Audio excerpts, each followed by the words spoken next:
everyone. Welcome to another IncGamers podcast, vidcast extravaganza, mix of media and all that good stuff.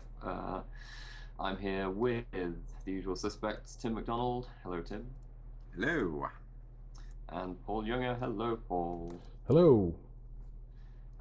Let's rattle on with the news this week. I think we should start with Joe Biden, the Vice President of the United States, has been convening a sort of mixed panel on the issue of gun violence in the US right now, and he, as part of that process, invited industry heads from video gaming to be a part of that discussion. And there's been some sort of back and forth articles about this, about whether the industry should have attended, whether that kind of tacitly admits that there is some sort of causal link, or whether it's a good thing that they were invited in the first place and weren't like excluded from this.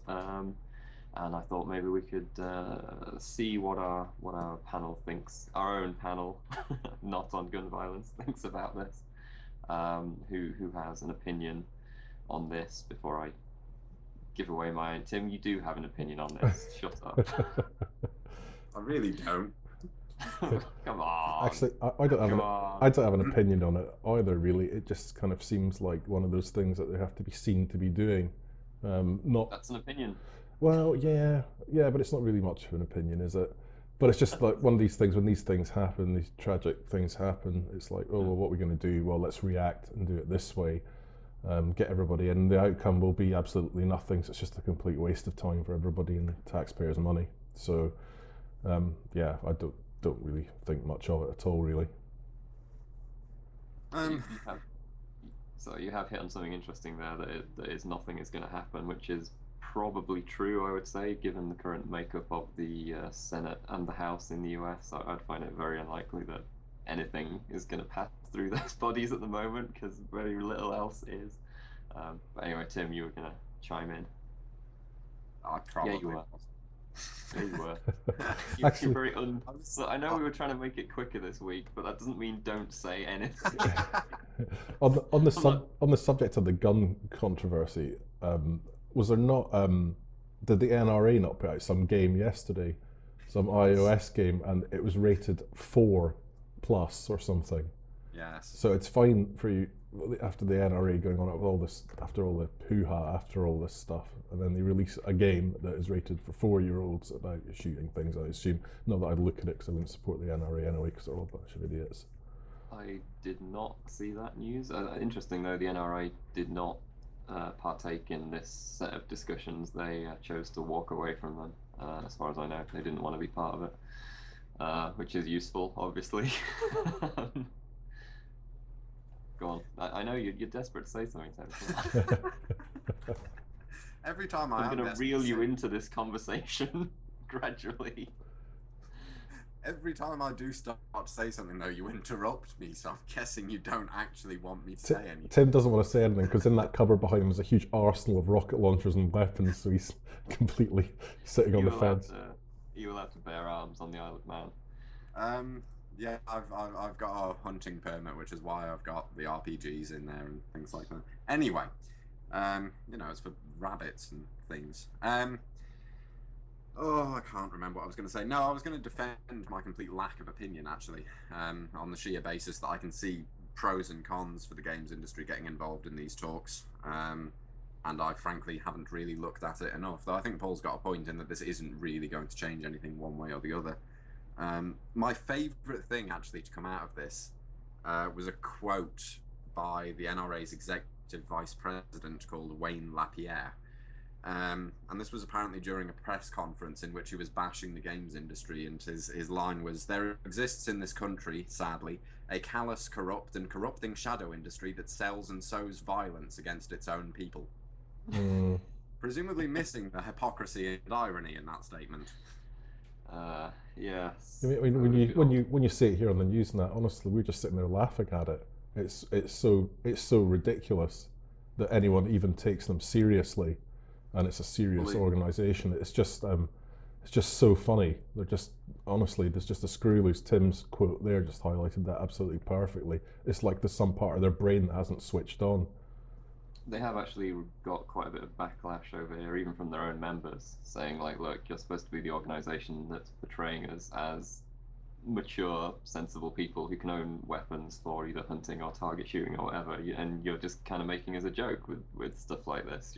You're not representing us well in the slightest. Yeah, I'm sure we only see some side of it, but you know, I think just basically the gun culture in the US, it's just so different to what we have here. I mean, there isn't one here, and I think we kind of look at it and it's just so alien. Obviously, with the Piers Morgan stuff that's been going on over there. Not that I can't stand Piers Morgan, and hopefully he would get kicked out of the US. But don't send him here. Don't send him here. I'm gonna say. Yeah. Yeah, I mean, for my part, I think it's a reasonable opportunity for the industry to. I mean, it makes a change for them to be invited to these discussions rather than when. I mean, the US had sort of congressional hearings over Mortal Kombat and games like that back in the 90s, and those were a much less friendly invitation. This is at least making them part of a discussion rather than justify yourself in front of us type of thing. So I think that's a positive step, and you know, the industry can present its findings as to like whether there have been any studies into causality between violence and gaming, which, you know, generally they are. What studies there have been either flawed or pretty narrowly focused. Paul? Obviously, the solution to this whole problem is just give people more guns and more guns and more guns, and then hopefully all the idiots will just shoot themselves, and then that'll be the end of it. You've actually got a point there, because I mean, a lot of this is coming down to, you know, the school shootings and so on. So clearly the schools need armories and all school children need to be armed at all times. That would solve the problem. You say that, but that is generally the NRA solution, without any kind of irony. It is. I think. I'll probably get to that one later. But... I think we should move on from this. I think we could be discussing this for hours.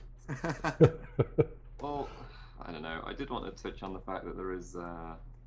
I mean, when stuff like this happens, the kind of gaming community just dismisses it out of hand and goes like, "This is ridiculous. There's no link between violence, etc." Which, you know, I think is reasonable on a sort of shooting spree level, but I think we need to find an acceptance of the fact that the games are designed to make us feel stuff. You know, they're written to evoke emotions and feelings out of us. We do have a thing, we have an actual term, you know, called rage quitting. Sometimes games do make us angry and express rage. That doesn't mean we're about to go out and shoot people, but I think there does need to be some acceptance that, you know, not a legislative response in any way, but just a kind of acceptance that games evoke emotion. I don't think that's an unreasonable thing to address. You make a good point there. I mean, this was something, when I first started reading up on what was going on a few days ago, I was very, very tempted to actually write a piece about this and my own stance on it. I mean, I've seen nothing or very little to suggest that video games cause people to go out and commit murders and atrocities and so on and so forth. I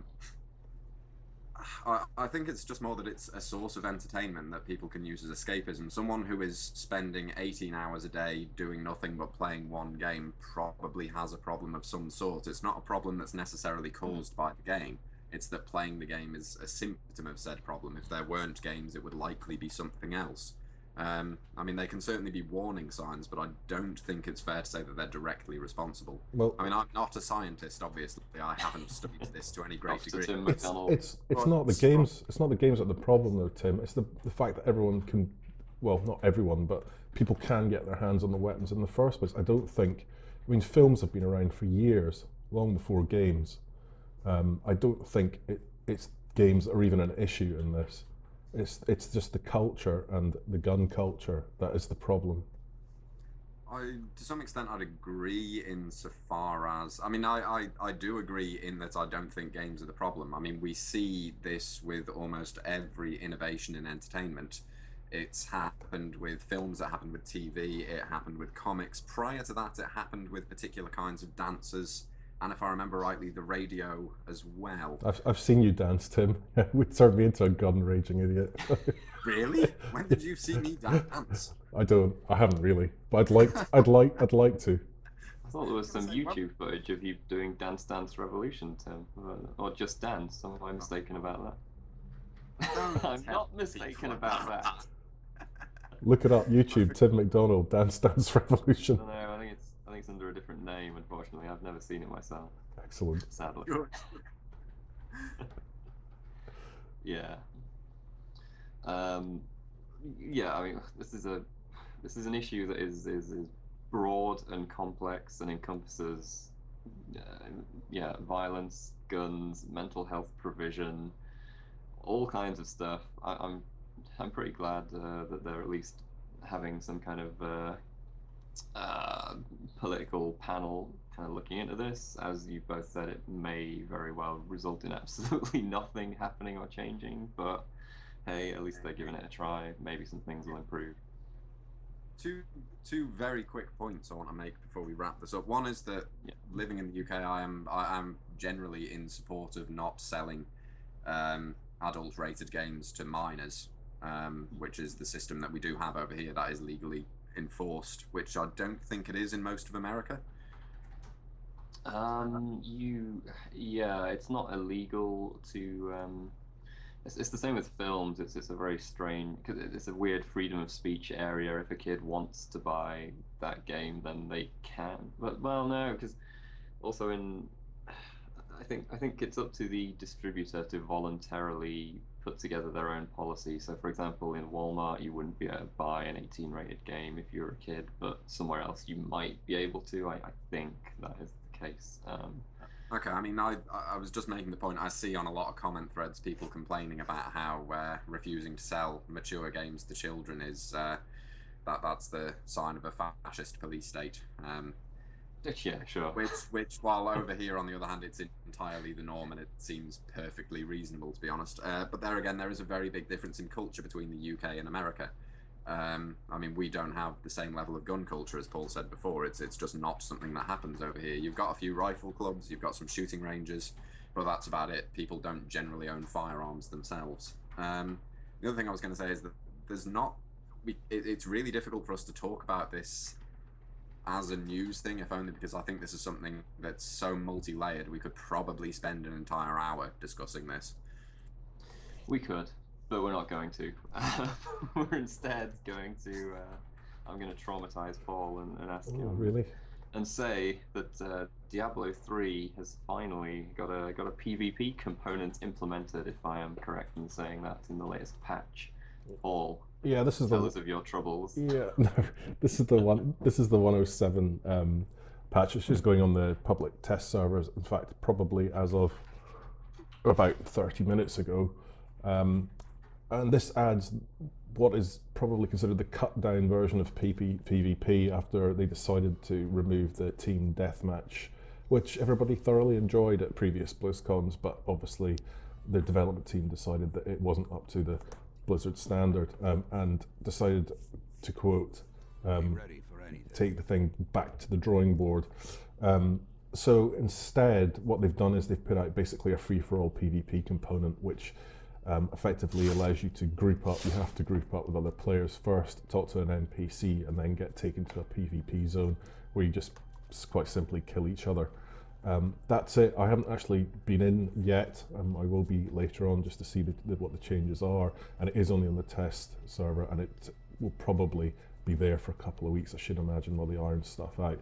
But it was a bit of a shame they removed the team deathmatch. It did look quite fun, and I'd like them to see some sort of Dota MOBA type style thing. I think that'd be quite cool, although I don't think we're going to see that because of Blizzard All Stars. But in Diablo 3, I think it'd be quite cool to see them experiment with things like that. But they are going back to the drawing board. They may come up with something new, something along those lines. We just don't know yet. Okay, I feel like it must be a bit traumatic being a Blizzard fan, because you hear like, oh, it's going to have PvP in it, and then it doesn't. But then it's alright. It's coming up at the end of the year, and then it's not, and then it's coming up in the next year, and it is finally. But it's been gutted, and it's had a lot of it removed. You know? I think that's the problem with the especially with Diablo 3's development cycle, is that people are told one thing, people are shown one thing, people play one thing, and then all of a sudden, at the last minute, after months and months of development, they'd suddenly go, okay, we're not doing it now. and you kind of think, well, that's 7 months of development time, or 8 months, probably longer in the team deathmatch case, because it was actually shown at BlizzCon a couple of years ago, and then suddenly it's all gone. So all that time spent developing it, when there are other problems with the game that still needs addressing. Yeah, it's a bit of a shame, really. I'd like to see them put it in. They may well do at some point. But the patch, as you say, is finally out now with at least some version of PvP in it, so people can give that a go if they own Diablo 3. Yep. Also this week we had the much hyped reveal of CD Projekt's Cyberpunk 2077 trailer, which, as I say, they were trailing the trailer a long time in advance, as tends to happen. And it's a game that's not actually out until about 2015, so we're getting a very early indication of not the gameplay as such, because there was some debate over this, but I think it was computer generated personally rather than any in-game assets. Oh, you cynic. Oh, that's it.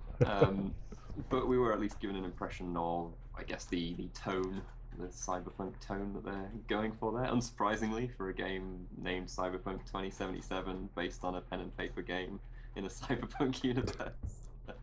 It's a big surprise to all involved. And also, as in conjunction with that, they had a bit of a hidden message at the end, which suggested they would be announcing a game on February 5th, which is, well, we have deduced by not particularly difficult powers of deduction that would be The Witcher 3, because that's the only game that makes any sense in relation to that message. They said something along the lines of, you can probably guess what it is and it'll be coming out first. And the only other games they've made are The Witcher and The Witcher 2. So it's probably going to be The Witcher 3 if we can guess what it is. That said, wasn't that Cyberpunk trailer lovely? I really want the game now. I quite liked it. I thought it was quite good. Yeah. Not that I'm that interested in playing it, but I don't know why I'm not. I'm just not. Can I get your opinion then on what, maybe Tim's opinion, if Paul, you're not that interested, in what you think occurred at the end? Like, what are they messing around with the sequence of time there? Because it looks to me as if the woman in the majority of the trailer, who appears to have gone a bit mental on cybernetic implants, has killed some civilians. It then appears that she's then recruited into this squad, who then subsequently go on to look for other. Yeah, I got a bit confused. You can tell I got a bit confused by the sequence of the Max TAC Force, I think it is.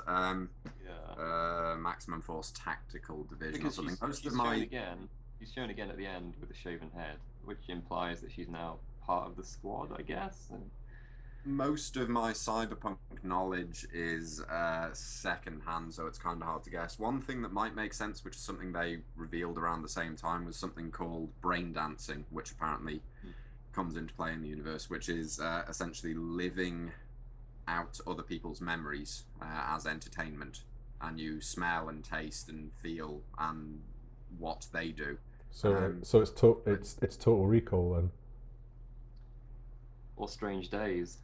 Theoretically. I don't know. I've watched it a few times. I don't really have that much of an opinion on what happens at the end. I'm not even certain if that's the same woman or not, truthfully. May not be. She has a similar scar, though. It may be a case that was previously, that was sort of months prior. Yeah. It might be that that's after. It might be that she was brain dancing and was experiencing a serial killer's memories. I don't know. There are lots of possibilities. Someone else can probably tell you more. Someone who's a bit more familiar with this particular universe. Indeed. Yeah, it looked interesting though, but yeah, a long time to wait for that one. Possibly less time to wait for The Witcher 3. I guess if they're going to announce that on in a few weeks, then I guess maybe the end of the year for that one, or early 2014. Yeah, the message did say that it was, I think it said that it was further along in development and that it would be out before Cyberpunk. Presumably, I would guess they're probably going to be using The Witcher 2's engine again. And I would imagine it's probably going to be on consoles as well, I would have thought, considering that The Witcher 2 wound up on that, so they'll probably be using the exact same system they did there. But yes, I would wager that'll probably be around the end of the year, early next year. Well, we'll find out in a couple of weeks. All right, and also to wrap up the news, a quick word about HMV going into administration. So the PC retail market is was already moribund over in the UK, but now it's pretty much restricted to Tesco, I imagine. Well, actually, I was in HMV a couple of weeks ago, and I know that they kind of got rid of practically all PC stuff, and then there's just like a tiny little shelf. Or dare I say it, I think Game probably had more than HMV ever did as far as PC was concerned. HMV's just turned into a place where you sell mobile phone covers and tablets and DS games and console titles. Other than that, I mean, the one that's quite near here down in Taunton, the whole downstairs floor when you walk in is just DVDs, tablets, mobile phone cases, and console games. The actual music itself is secondary; it's upstairs. So it's not. I think they've kind of lost focus of really what they should have been about in the first place. They've tried to keep up, but I really like going into a record store and just browsing and finding stuff. I've found so many good albums over the years just by leafing through the stuff. Stuff that I would probably never have found, and I wouldn't know to search for online because I wouldn't have seen it. So I think it's such a shame. It's good for independence, I suppose, if they disappear. But I think they've struggled to keep up though with the just purely on CD sales, because they can't compete with the supermarkets who can run them at a loss to get people in to buy other stuff, and they can't compete with the online sellers because they're tax dodgers. There's no way to compete. Do they not still have about 38% share of the market though? Well, people were saying yesterday that Possibly. Even with 38%, they still can't make it in the sort of financial climate. I agree. I think the tax dodging stuff is really dodgy, and Amazon and so on have all been up to it. And I think Starbucks have just kind of held their hands up and said, "Yeah, okay, we'll sort it out and we'll start paying tax." But yeah, it's really bad for businesses here. These big companies with their offshore stuff, it makes it harder for everybody else. But I'd be ashamed to see HMV go. Actually, it was sad to see Virgin go, as Virgin as it was.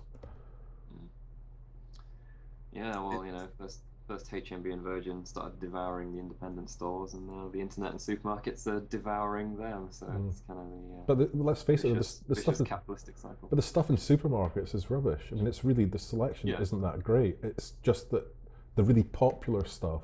It's always like if you look for games, it's always the AAA stuff only, and it's always mega cheap. But if you're looking for something else, then you're not going to get it there. Supermarket stuff does tend to be basically the top 30 or top 40.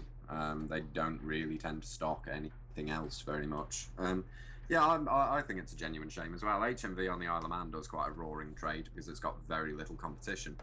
I mean, it's got Game just down the street, but those are basically the only two places on the island where there is a wide selection of anything of this sort of thing.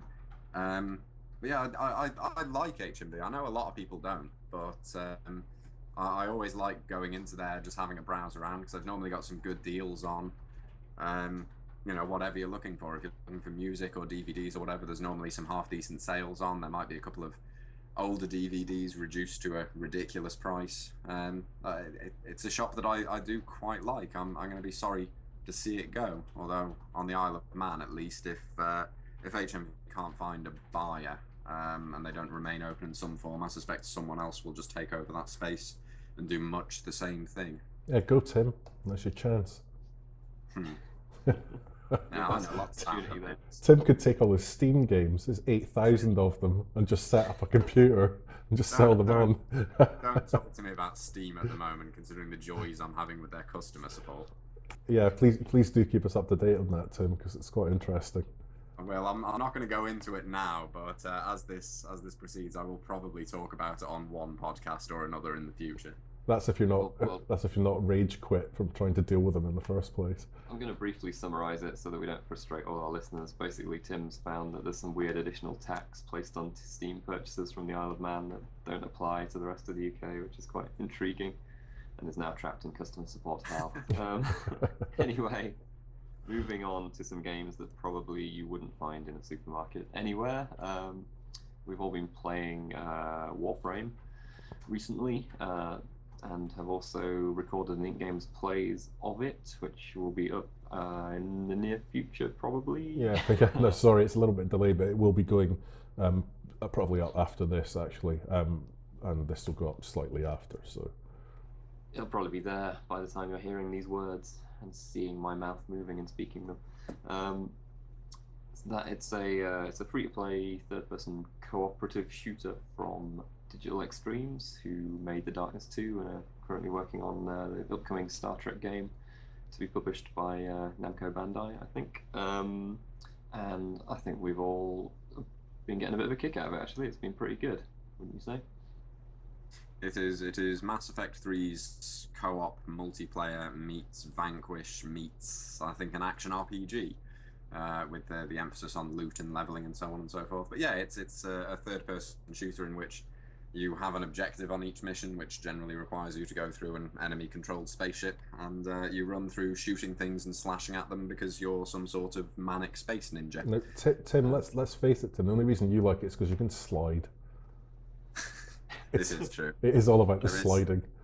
But to be fair, it's true of most of the animations. The animations just look gorgeous. And yes, you can, if you press crouch while sprinting, you do actually do a sort of power slide along the ground, during which you can still shoot at people or slash at their kneecaps or whatever. And it's great fun. Yeah, it's nicely stylized and pretty responsive. The shooting feels pretty good. The melee feels pretty good. All in all, it's got a nice foundation for its closed beta to work from. And if you are interested in it, we're running a closed beta key giveaway at present. I'd imagine there's still some of those left if you want to have a look for that on the site. The only thing to remember with that is you want to sign up and activate your account first before activating the key, otherwise it might not work and you'll be upset, and then you might post on our site saying our keys don't work, and then we'll have to go, the keys do work. They do work. Seriously, I even tested yesterday just to make sure, because I thought, oh no, we set a bunch of keys, which does happen from time to time. We've had it once recently on something, I can't remember what it was. But this is, you have to register and then activate your account before, I stress, before you put the key in. All three of us actually fell foul to this at the end of last year, so. But we have now used some of the keys that we were given, so we know at least 3 of them work. And I'd imagine the rest probably do as well. Tim, I think you've been playing something called Field Runners 2 that you've been kind of gushing about to me, so I thought maybe you'd want to talk about it a little bit. I could do, yeah. I really like Field Runners 2. It's a tower defense game by Subatomic Studios, and actually it was on mobile phones prior to coming to PC. It was an iOS game, was how I first heard about it. But it's really, really good. It's a really well-made standard tower defense game. There's not a great deal that it does that's particularly new or innovative. It's just got some really, really good map design. Lots of towers. The levels are really replayable, and there's various different types as well, including ones where you just get huge amounts of enemies rushing you constantly and you have to survive as long as possible. And there's time trial ones where you need to kind of do as much damage as quickly as possible to kill enemies before time runs out.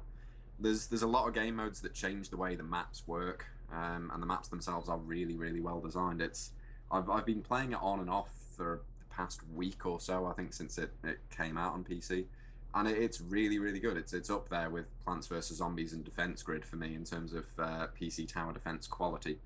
So you said there's a lot of towers, Tim. Does that mean there's a lot of defense? There's quite a lot of defense as well, yeah. You are defending most, probably maybe around 100% of the time, I think you're trying to defend with towers. Even when you're in the options menu, you're having to defend your resolution settings from encroaching enemies. Maybe that's not true. I just made that up. Sorry. Might be a lie. No, it's really good. I don't know if we're going to be running a review of it, but I thought you were, Tim. I'd like to. Well, do Are you it happy then. to pay me for it? No, I'm not paying you for it. Just do it. God's sake, man. No. And Yeah, thus the freelance relationship breaks down. I would highly recommend it. I mean, I think it's around about £6 on Steam, as long as you're not erroneously paying extra tax. And yeah, I would highly recommend it. I think I've probably played it for about 10 hours thus far, and I've still got most of the higher difficulties to do, which again forced me to change up strategies quite a lot, and I'm thoroughly enjoying it. So- It is well worth the price So basically, you can watch out for Tim's review in the coming days. at some point. Yeah. Indeed, and looking a bit further forward to the future, there's a whole raft of games coming out at the end of January. We've got mid to late January. We've got The Cave coming up, Dungeonland, DMC on the PC, Omerta, City of Gangsters, Shootmania Storm. There's a whole load of stuff coming out, so we'll be The only one that's endeavouring to cover that as best we can. the only one that's important is the SimCity beta, which I just wish would start.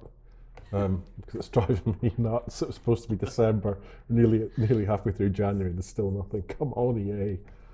They're operating on the Blizzard principle, Paul.